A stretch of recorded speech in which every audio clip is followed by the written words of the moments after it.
Alright, how's it going today, guys? We just got done with a prep stream where we moved all of our mixers here down and hooked them up to diesel engines, put the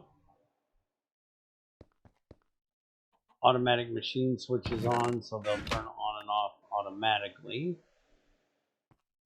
And apparently this did not get reset when I moved it, so we need to switch that real quick, because that should be automatically outputting. Auto output items enabled. There we go. So now we put that there. We can throw that stuff in there, and all of our fluorite can be processed into hydrogen fluoride. When we did that, we also ran these pipes over here. We took out the biomass tank and put in this tank for hydrogen fluoride, because we're going to be making a lot of it. We're going to be needing it a lot of places. This is making all of our hexafluorosilactic acid for making aluminum fluoride. And then we got this one over here for making the cryolite stuff. And all of these are hooked up to the diesel line. The CO2 is going out through the bottom and being captured, which will then come over and come in here and get electrolyzed into more oxygen and carbon.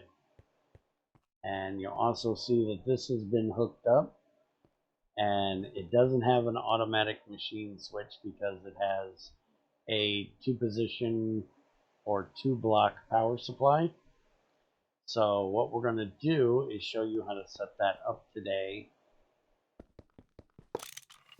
So first thing we're going to need is a possible activity detector, which I have right here. The recipe is 2 tin cables that cover a T2 circuit or higher. So you will need T2 circuits to do this, which is just a matter of doing red alloy wire into fine wire, or red alloy rods into fine wire, and using fine red alloy wire instead of redstone to make your parts. Everything else is the same as a T1 circuit, and then 2 comparators. So we're going to take this, and it's going to go on the bottom of our electrolyzer. That's going to put out a redstone signal whenever the machine is able to be ran. And then we're going to put a redstone machine switch on the top of the diesel engine. And then the electro dynamo, we're going to put a redstone conductor cover. By the way, the redstone machine switch is just a tin cable, redstone torch, T1 or better circuit, and a cover. And then these redstone conductive covers are literally just a cover and red wire. And then we're going to switch one of them over to emit, where the other one is accept. So the emit is going to go to the bottom, because that's what needs to tell that to turn on. And then we're going to put the accept on the top. And that's going to accept the power from here and send it into there. So now we turn that direction.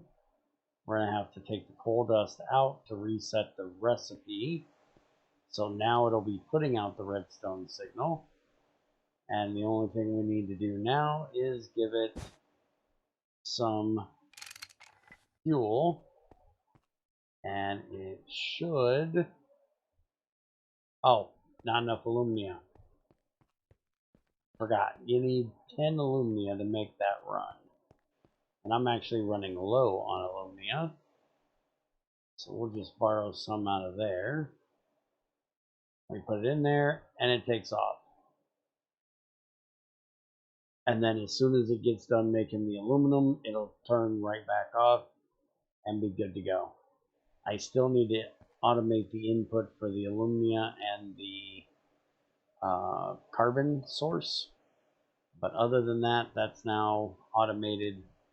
We're going to do the same thing with the other ones, but I'll do that off camera. I just wanted to show you guys how to do that if you'd like to automatically turn on and off anything that has two things to power it. If it only has one block, you can use the automatic machine switch.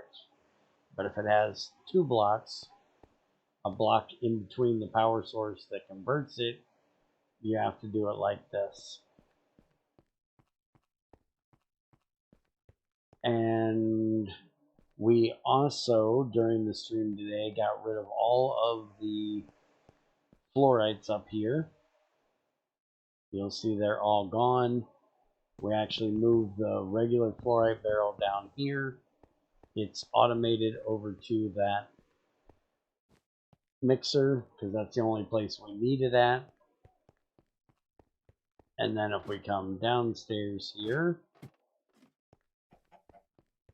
over here at our generifier, you'll see that I have all the colored ones coming in here along with 1/72, because we don't need smalls and we don't need tinies, because everything that comes out of the centrifuge is a tiny purified, so therefore it gets shredded into 70-seconds. So we then split each one of these into 70-seconds and put the colors in there. So that's the only two variants we need. So anytime we get any fluoride of any color, it'll go into that generifier and be generified into the regular non-color variant of fluoride, which will then come in here and become hydrogen fluoride. And that's pretty much what we did on the server today, or on the stream today. Next time we're going to do the same thing, switching over our sulfuric acid line here to being down at eye level like these are, so we can run it off of diesel instead of running it off the boilers. And I recycled all of the bronze we got out, so we are up to 387 bronze.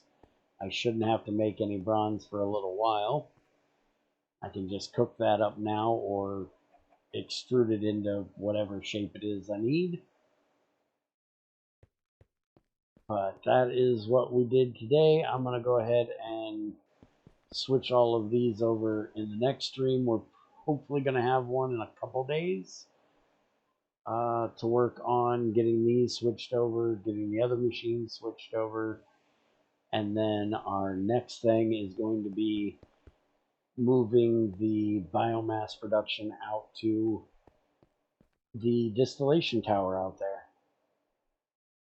And there you go. You can see that the aluminum one turned off. We've made 12 aluminum, and we're not wasting any diesel. So, hope you guys enjoyed. Have a good one, and I will see you next time.